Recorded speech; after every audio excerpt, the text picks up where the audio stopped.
Meus irmãos, Juízes no capítulo 13, verso 15 e 16, nos diz assim: Então Manoá disse ao anjo do Senhor: Permita-nos convidá-lo a ficar conosco. Queremos preparar um cabrito para você. Porém o anjo do Senhor disse a Manoá: Ainda que você me convide, não comerei a sua comida. Mas, se você preparar um holocausto, ofereça-o ao Senhor. Acontece que Manoá não sabia que aquele era o anjo do Senhor. Amém? Graças a Deus. Feche seus olhos, irmãos. Vamos orar nessa noite. Senhor Deus, nós apresentamos diante de Ti, Pai, nesse momento, o nosso coração. Eis a Tua palavra entre nós, ó Deus, que ela seja servida diante da Tua mesa, como pão que desce do céu, que nos alimenta espiritualmente, nos traz a verdade, a justiça e ao Teu amor. Que em nome de Jesus o Evangelho seja apresentado nessa noite de forma genuína, para que Teu nome cresça, para a fama do Teu nome, Senhor. É o que pedimos nessa noite. Amém. Amém, irmãos? Na semana passada, nós vimos que Manoá foi ao encontro do anjo, aqui descrito como o anjo do Senhor. É importante que você tenha isso em mente, irmãos. Eu disse na primeira mensagem, nós estamos na quarta, que essa referência aqui, o anjo do Senhor, em letra maiúscula, um artigo definido a respeito de um ser, descreve aquilo que nós chamamos na teologia de teofania. Uma aparição, uma manifestação do próprio Deus, amém, aqui no Novo Testamento, no Velho Testamento, né? Uma aparição, uma manifestação, mesmo que seja ainda incompleta, do próprio Senhor. Não é um simples mensageiro, não é um simples anjo, não é Miguel, não é Gabriel, não é um arcanjo, é o anjo do Senhor, ou seja, uma referência ao próprio Deus se manifestando a este casal. Você sabe muito bem, ele faz um anúncio a eles, um anúncio do nascimento de um filho, de um fruto, tendo em mente que a mulher de Manoá era estéril até o momento, então eles não tinham filhos, e o anjo vem e traz uma boa nova, uma notícia de milagre, uma notícia de frutificação, semelhante ao que nós vemos no Novo Testamento, nos anúncios de João Batista e do nascimento de Jesus Cristo. Amém? E na semana passada nós falamos então que Manoá, irmãos, ficou reticente com relação a essa notícia. Quando a sua esposa vem até ele, diz e conta a boa nova, conta a notícia, conta o milagre, ele fica duvidando, ele não crê completamente, ele duvida daquilo que está acontecendo, ele diz: eu quero ter um encontro com o Senhor, eu preciso que Ele fale isso para mim, não estou completamente convencido. E eu falei aqui, abordei na semana passada, que a semelhança talvez de Tomé no Novo Testamento, no dia da ressurreição de Cristo, em que a Bíblia diz que Tomé precisou vê-lo para crer, precisou tocar nas suas feridas, precisou tocar no seu lado. A Bíblia diz que então Jesus se apresenta a ele, amém? Jesus encontra uma oportunidade, se coloca diante dele, quando Tomé estava reunido com os outros discípulos, porque ele precisava crer daquela forma, precisava vencer a sua incredulidade tocando no Senhor. Manoá passa por um processo parecido, que ele precisa se encontrar com um anjo. E eu abordei aqui, o meu argumento foi que ele estava vencendo essa incredulidade, amém? Ele vai até o anjo, ele mostra disposição, mostra interesse, mas estava movido por uma certa incredulidade, uma certa dúvida, o que o faz chegar então até o anjo paciente, o anjo do Senhor, amém? E ele ouve as mesmas coisas que a sua mulher já tinha lhe contado, amém? Então você percebe aqui no texto, irmãos, que Manoá ele ainda está tentando vencer essa incredulidade. Porém, o que nós vemos aqui nessa noite, irmãos, é que há diferentes formas de acolher o reino de Deus. Eu preguei aqui, acho que uns 2 meses atrás, uma mensagem assim: acolhendo o reino de Deus.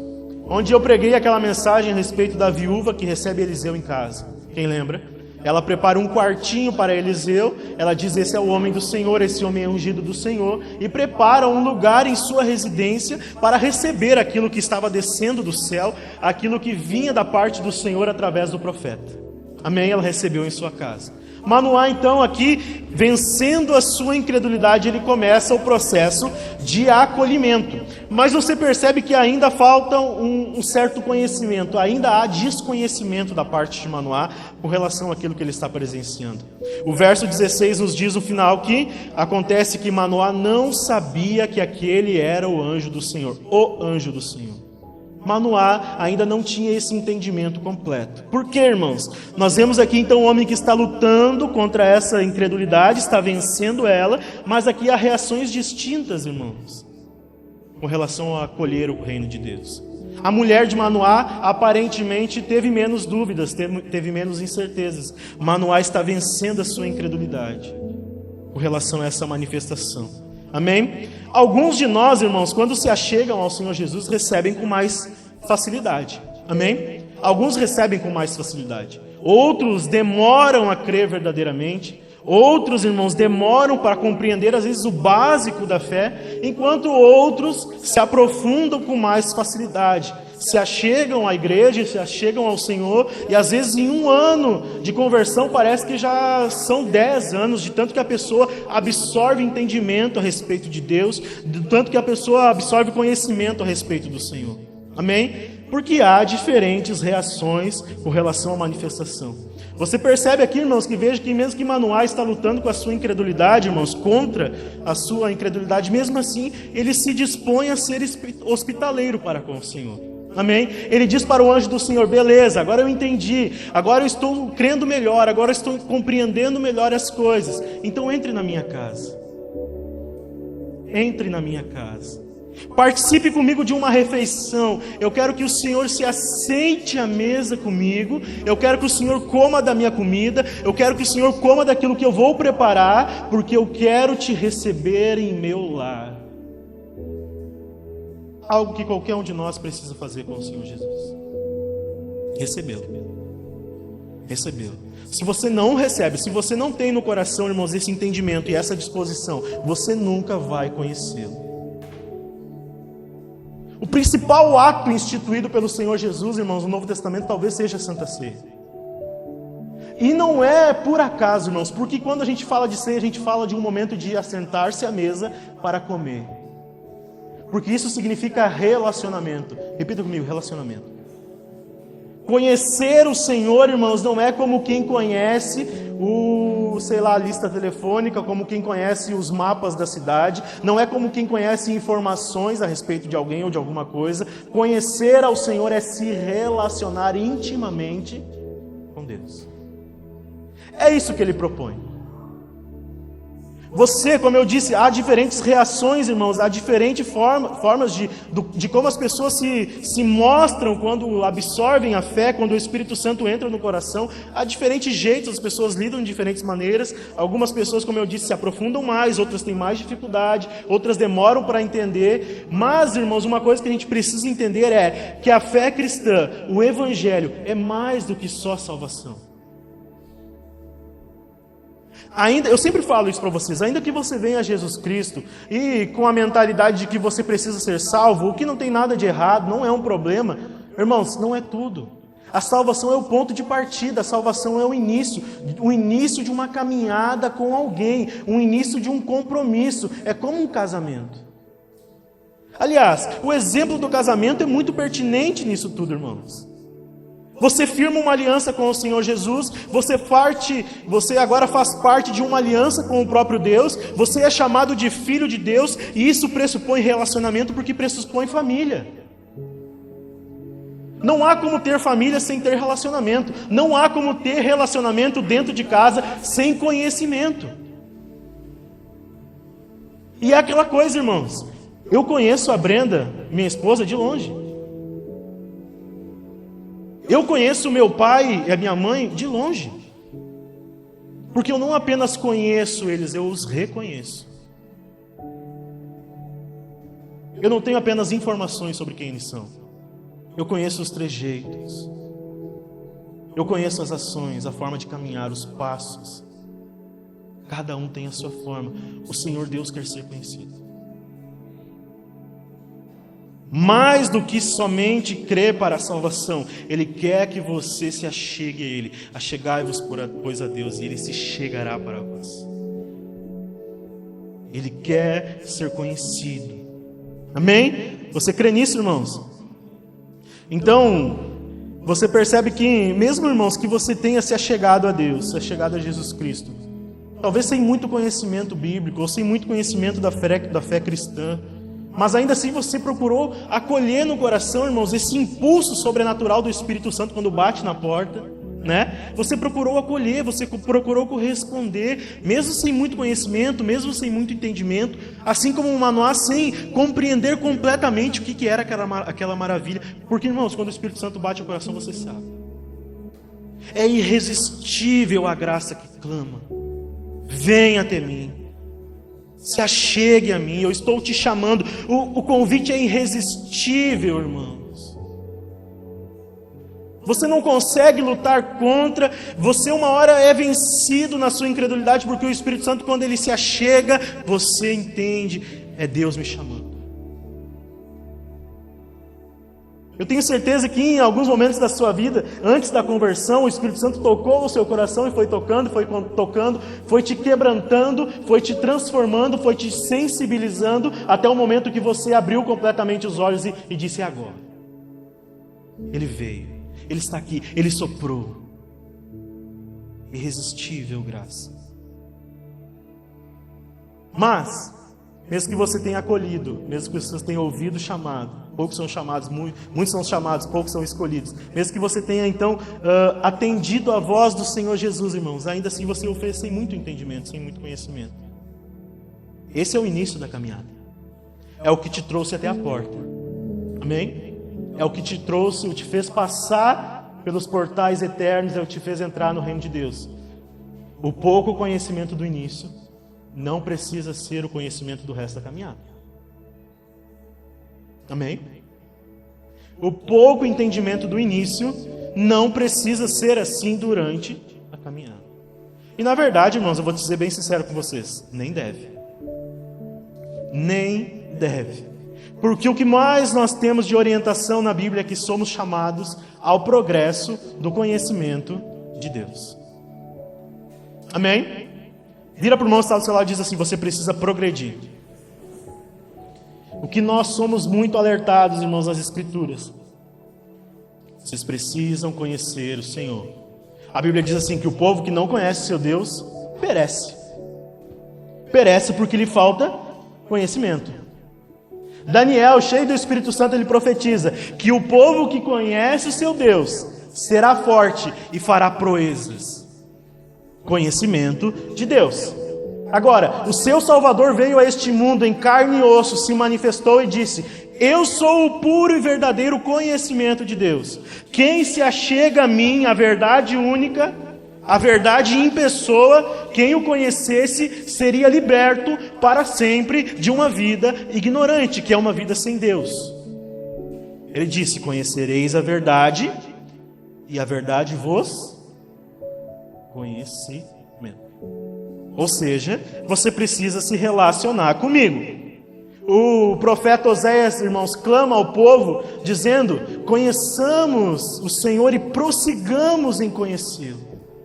Ou seja, é conhecer para conhecer, conhecer para se relacionar. Quanto mais você o conhece, irmãos, mais você percebe, primeiramente, que você precisa diminuir tamanha sua insignificância diante do Senhor.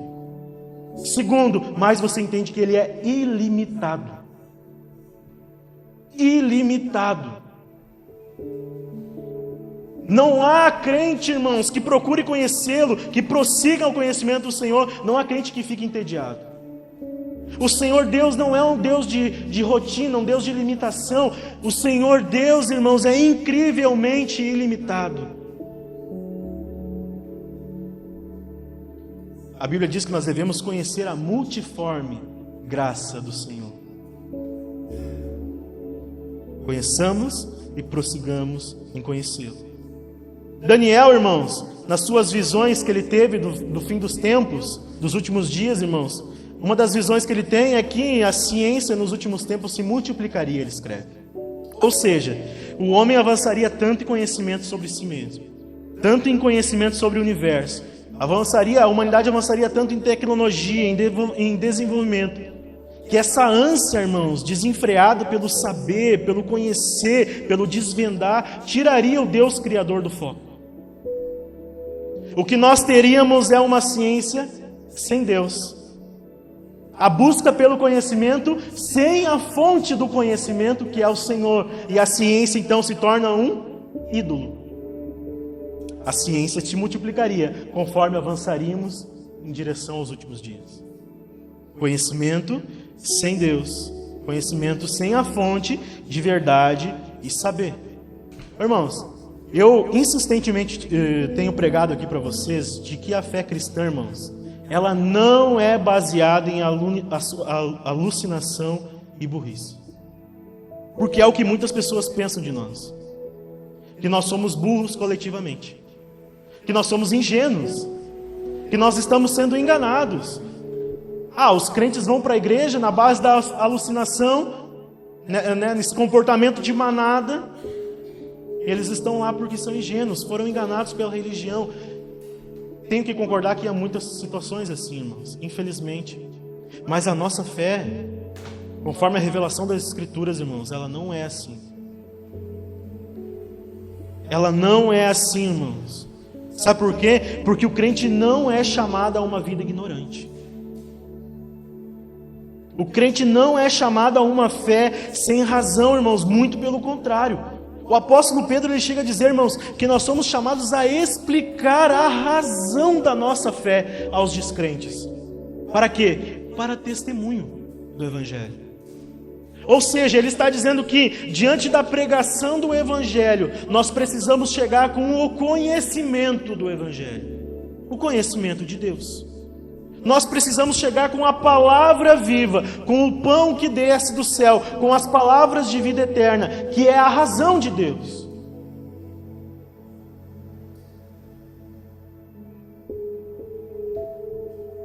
Porque o Evangelho, irmão, se prega com palavras, não só com ações. Não é só com atitudes. Não é só com desempenho espiritual. Não é, irmãos, não adiantaria de nada eu vir aqui pregar, fazer um culto aqui com você só de cura de libertação e não abrir a Bíblia, como muita igreja tem feito. Isso é errado. A fé é centralizada na palavra do Senhor. Não adianta de nada, irmãos, começar um culto aqui, venham para frente, vamos buscar o Espírito Santo, vamos rodopiar, vamos virar cambalhota e não abrir a palavra para pregar um versículo que seja. Isso não é fé. Infelizmente, irmãos, muitas igrejas ainda continuam nessa caminhada, nessa jornada, que só gera alucinação realmente. Porque quando Deus não cura, porque muitas vezes Ele não quer curar, aí as pessoas vão embora, não voltam. Eu vi isso a minha vida inteira, irmãos. Porque é a palavra de Deus que sustenta o crente numa caminhada firme de perseverança. Porque não adianta de nada ser curado, irmãos, apenas para essa realidade e não estar verdadeiramente salvo. Até porque Satanás também tem os seus milagres.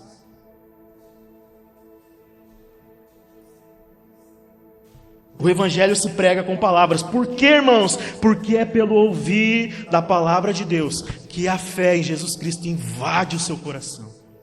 E você toma posse daquilo que Ele fez por você. E você diz, eu sou agora filho. Eu fui comprado pelo sangue precioso de Jesus Cristo. Independente do que esteja acontecendo na minha vida, eu estou garantido, eu estou salvo, porque Ele vai me preservar até o dia da sua glória. Isso é fé, isso é genuidade, irmãos. Isso nos faz vencer a incredulidade, o acolhimento das palavras de vida. O mesmo Jesus que disse que ser a verdade, Ele disse, eu sou a verdade. E quando Ele disse isso, irmãos, Ele estava dizendo que Ele é a verdade única. Sabe por quê? Porque a verdade é uma pessoa. A verdade é uma pessoa. A verdade não é relativa, ela não está sujeita a variações e opiniões, porque Ele disse, eu sou a verdade, eu sou uma pessoa. Você se relaciona com a verdade. Esse mesmo Jesus disse, eu sou o Verbo. O Verbo era Deus, o Verbo estava com Deus. Sem Ele nada do que foi feito se fez. O mesmo Jesus disse, eu sou a própria palavra de Deus. Eu sou o pão espiritual que desce do céu e alimenta o interior, o espírito de vocês para a vida eterna.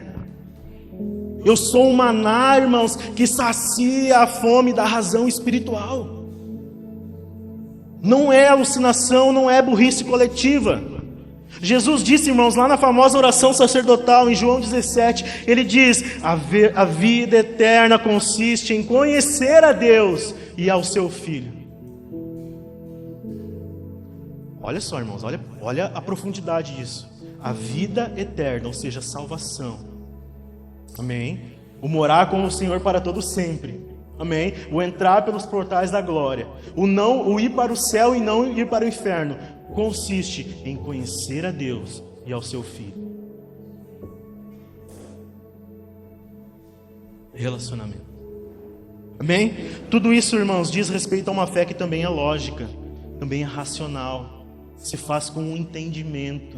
Eu estava falando aqui de cura, de libertação, até mesmo para a cura e libertação, até mesmo para o mover do Espírito Santo e os dons. Paulo diz em 1 Coríntios, a partir do capítulo 12, que, irmãos, eu não quero que vocês sejam ignorantes no que diz respeito aos dons.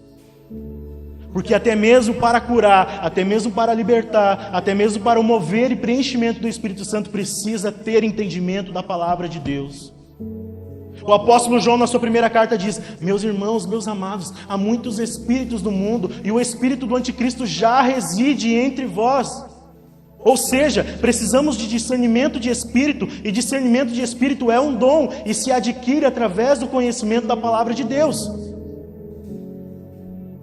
É nos textos bíblicos que você aprende, irmãos, a buscar os dons do Espírito Santo, que você aprende a ser cheio do Espírito Santo, porque, irmãos, uma fé ignorante, uma fé sem conhecimento, muitas vezes ela é muito frágil. E ela se esvai com o tempo, porque o que te salva não é as curas, irmãos. Eu sim conheço muitas pessoas que foram salvas, irmãos, que testemunharam milagres em sua vida. Isso é maravilhoso. O Senhor Jesus disse: os sinais acompanham os que creem. Os que creem. Para crer você precisa conhecer. Como é que se conhece? Pela palavra de Deus. Então os sinais ajudam, os sinais dão testemunho, os sinais manifestam a glória de Deus. Mas não é tudo, meu irmão. Não é tudo. Porque nós não estamos tratando de metáfora, não é mitologia, não é contos de fada, irmãos. É o evangelho eterno que está preparado desde a eternidade. Por exemplo, abra comigo primeiro em Romanos, no capítulo 12.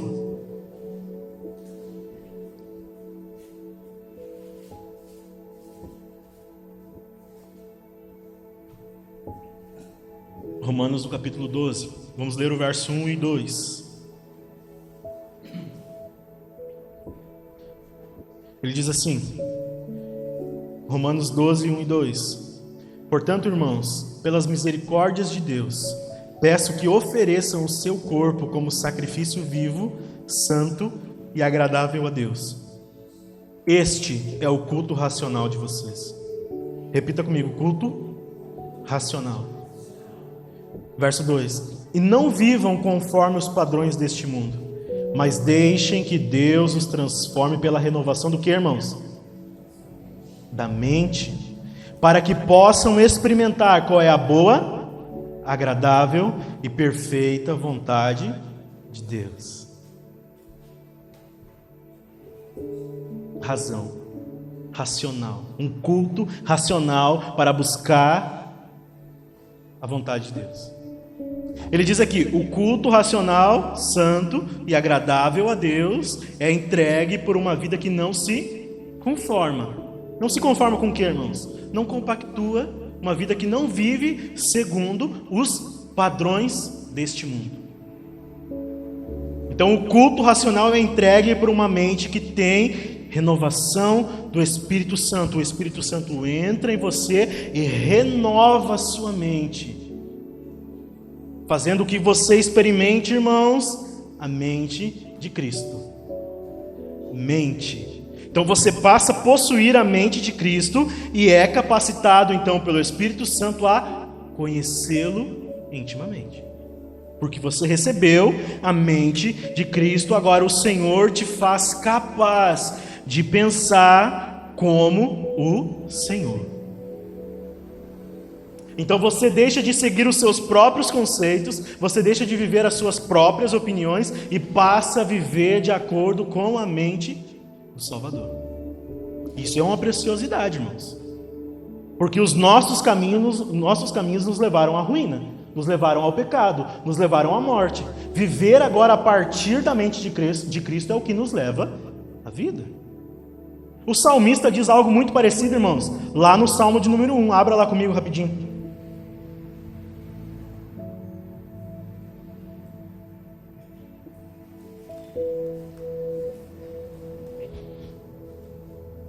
Salmo de número 1, no verso 1.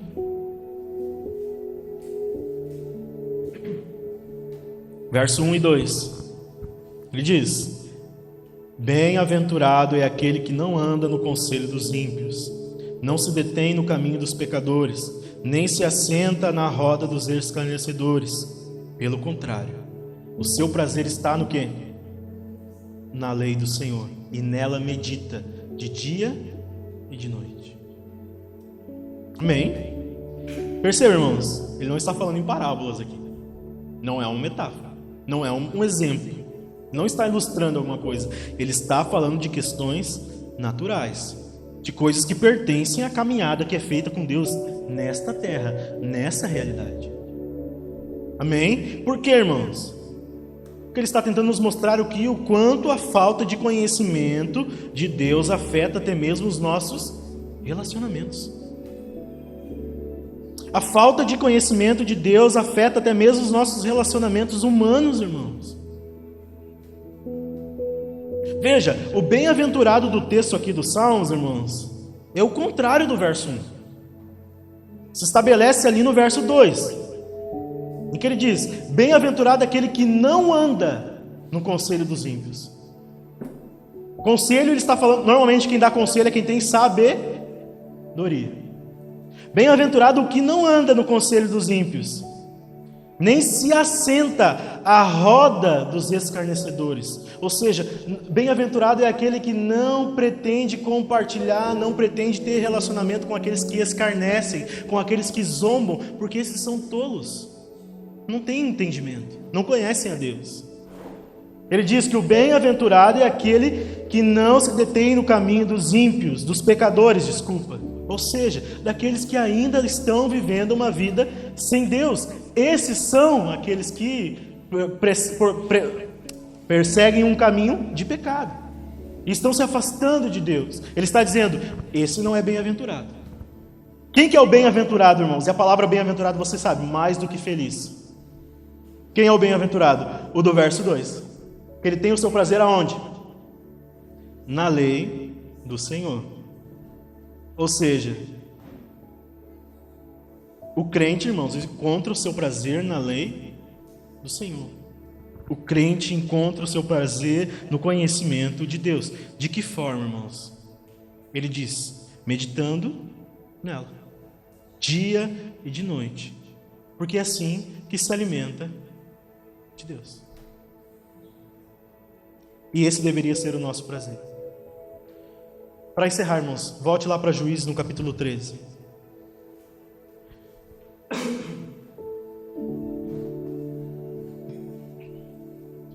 Vamos ler o verso 16 de novo. Olha o que ele diz: Porém o anjo do Senhor disse a Manoá: Ainda que você me convide, não comerei a sua comida. Mas se você preparar um holocausto, ofereça ao Senhor. Acontece que Manoá não sabia que aquele era o anjo do Senhor. Irmãos, já falei muito sobre conhecimento de Deus aqui, sobre a palavra de Deus, sobre a questão de se alimentar da palavra de Deus. Mas sabe onde que todo esse ensinamento quer nos levar, irmãos? Ao que acontece aqui: a adoração. Amém? Diga assim para o irmão do seu lado: o conhecimento de Deus te leva à adoração. Amém? O conhecimento de Deus te leva à adoração. Irmãos, veja que o anjo do Senhor aqui, ele rejeita a comida de Manoá. Amém? Ele rejeita a comida. Ele não estava ali para comer. Amém? Seja lá como fosse essa manifestação aqui, irmãos, não era ainda em carne e osso como Jesus Cristo. Ele não poderia participar daquela comida. Mas então ele faz uma sugestão, é que ele sugere a Manoá a atitude que nós devemos ter diante do Senhor. Qual que é a atitude, irmãos? Adoração. Ele diz: ofereça um holocausto, ou seja, ofereça sacrifícios ao Senhor. Adore ao seu Deus. O conhecimento de Deus, irmãos, é como um colírio para os olhos espirituais do crente. Nos leva à adoração. Com esse colírio, a nossa visão, irmãos, que é embaçada, ela vai dando lugar a uma visão que é limpa. Vai limpando a nossa visão. E nós vamos então enxergando, irmãos, melhor quem Deus é. E o povo que conhece seu Deus será forte e fará proezas. Veja o resto do texto, vamos encerrar. No verso 18, ele diz: o anjo do Senhor respondeu: por que você pergunta pelo meu nome, que é maravilhoso? Então Manoá pegou um cabrito e uma oferta de cereais e os ofereceu sobre uma rocha ao Senhor Deus. E o anjo do Senhor fez algo maravilhoso, enquanto Manoá e a sua mulher estavam observando. Aconteceu que, enquanto a chama que saiu do altar subia para o céu, o anjo do Senhor subiu nela. Ao verem isso, Manoá e a sua mulher se prostraram com o rosto em terra.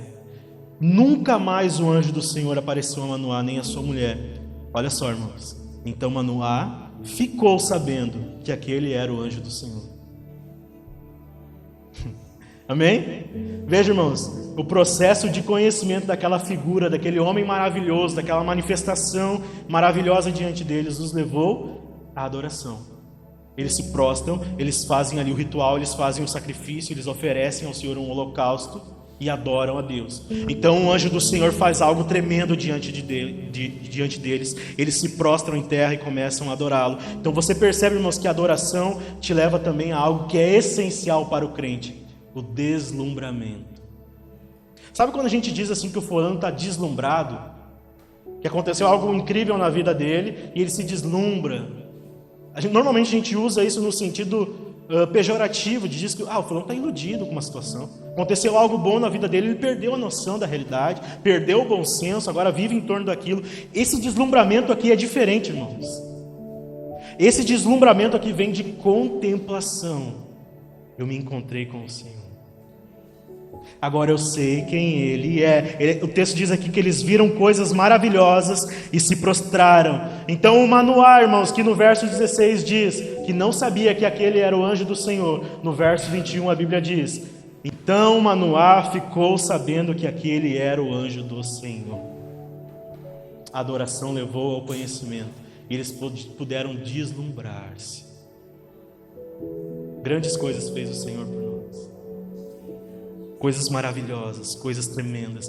Como Paulo diz, a profundidade das riquezas, do saber e do conhecer de Deus. Quão insondáveis são os seus caminhos. Amém? Irmãos, nós precisamos passar por esse processo do conhecimento, adoração, ao deslumbramento. Quando a gente se encanta, se apaixona pela presença gloriosa do Espírito Santo. A gente começa a ver a face revelada do Senhor Jesus Cristo ao nosso interior. Isso faz mais sentido do que parece, irmãos.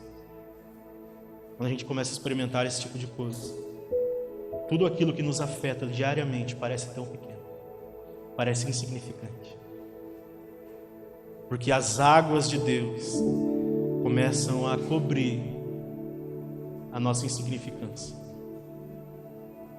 Nós vamos deixando para trás coisas que nos afetam, nos entristeciam, que nos afastavam de Deus. Nós seguimos em direção ao alvo. Isso nos faz experimentar, como eles aqui, coisas maravilhosas. Se coloque de pé.